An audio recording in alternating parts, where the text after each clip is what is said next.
Es viernes y como todos los viernes saludo con muchísimo gusto a la doctora Leticia Calderón Chelius, presidenta del Patronato de Sin Fronteras.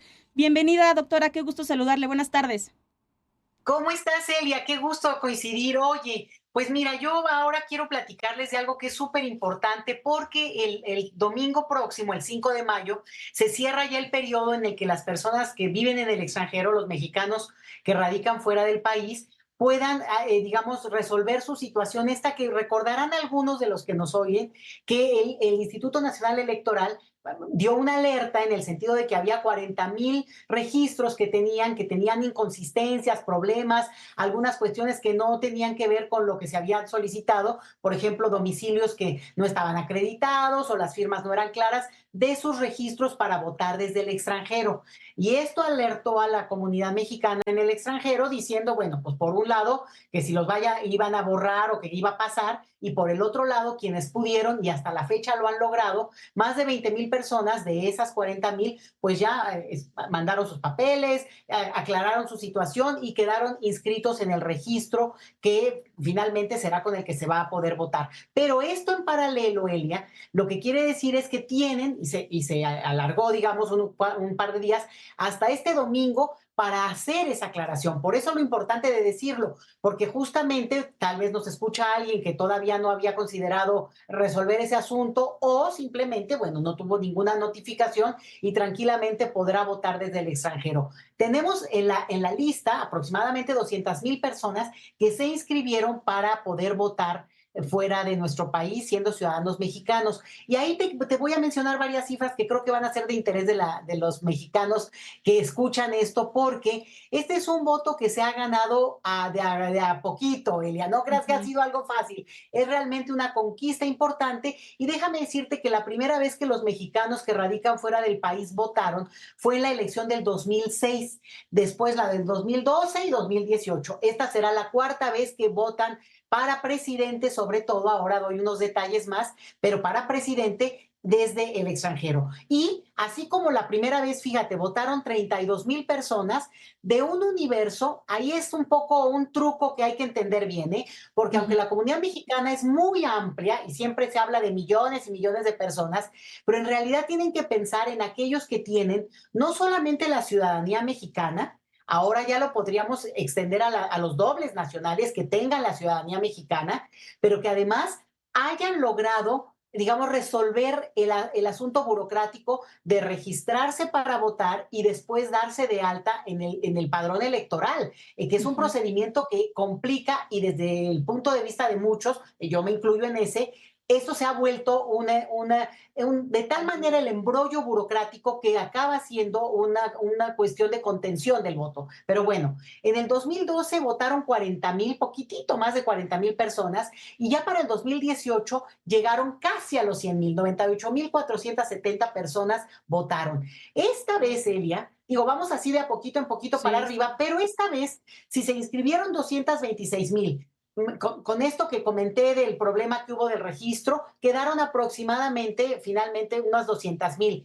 Esto quiere decir que el avance en términos de las personas que se han registrado no es espectacular, es muy importante y cada aumento importa, pero todavía no estamos haciendo un brinco como se podría esperar de una comunidad que numéricamente, aún con esta condición de tener la ciudadanía, aún así es realmente muy, muy grande en millones de personas. Entonces, se espera que podrían estar votando, bueno, el tope de los que podrían estar votando es de alrededor de 200,000 personas, pero ahí está el problema y eso es lo que les transmito como para que lo tengan en mente.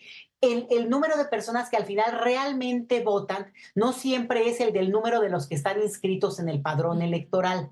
ujú, Sería una hazaña y ujú, los invito a que lo hagan a quienes nos escuchan desde fuera, a que rompan justamente esa barrera y todos aquellos inscritos votaran y entonces romperían probablemente o podrían doblar lo que fue la votación del 2018, que fue de 98,000 personas. Y solamente como para aderezarle, déjame decirte que de esas personas, pues el que ganó en el voto desde el extranjero en la elección del 2018 fue Andrés Manuel López Obrador, que se llevó el 64% de los votos de quienes sufragaron fuera del país.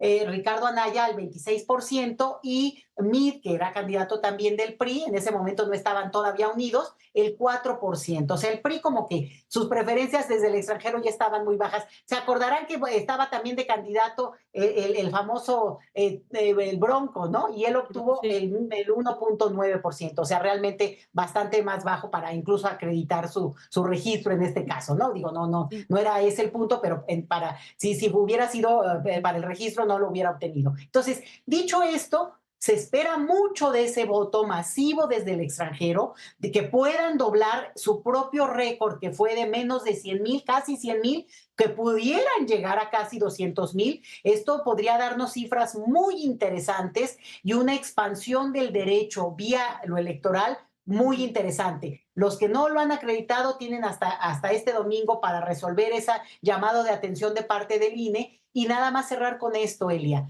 Un dato interesante es que han votado ya y han empezado a votar ya los mexicanos que enviaron, que apostaron por el correo postal, que se inscribieron y que fueron acreditados y que no tuvieron ningún problema. Ya empezaron a llegar esos votos vía postal. También están inscritos quienes votarán vía electrónica, vía internet, vamos, y se esperan menos de 2,000 personas que están inscritas para votar por la vía presencial, aunque esto podría sumarse por aquellos que al final no lograron resolver del todo la situación, una serie digamos, complicaciones más burocráticas y podrían presentarse a votar en alguno de los consulados que se acreditó para que se dé el 2 de junio esta jornada electoral que incluye no solo a todos los que radicamos aquí en el territorio nacional, sino por supuesto a los mexicanos que están fuera del país, pero con el corazón extendido enorme, enorme, enorme, para poder estar en los dos países y tener esta posibilidad de sumarse a la fiesta cívica, Elia. Justo, justo, doctora, y es una propuesta, una posibilidad que está sobre la mesa, amplia además, porque ha señalado el INE que pueden votar, aunque incluso estén en proceso de revisión, estos registros y estas tres modalidades que comentabas, ¿no? Postal, que muchos de ellos ya están regresando al Instituto Nacional Electoral este voto ya una vez que ya votaron en este proceso adelantado, hay que decirlo, vía electrónica o presencial. Es bien importante esto que comentas, poner la lupa sobre estos comicios de las y los connacionales y veremos si tenemos esa sorpresa, doctora. Estaremos atentas, atentos y, por supuesto, si nos lo permites, lo estaremos comentando. Sería una hazaña de otra hazaña de los Otra mexicanos que más. radican en el extranjero. Abrazo grande, Elia, y qué gusto verte por aquí y bueno, coincidir siempre. ¿Eh? Muchas gracias, feliz fin de semana a todos. El gusto es mío, doctora. Muchísimas gracias. Un fuerte abrazo y buen fin de semana.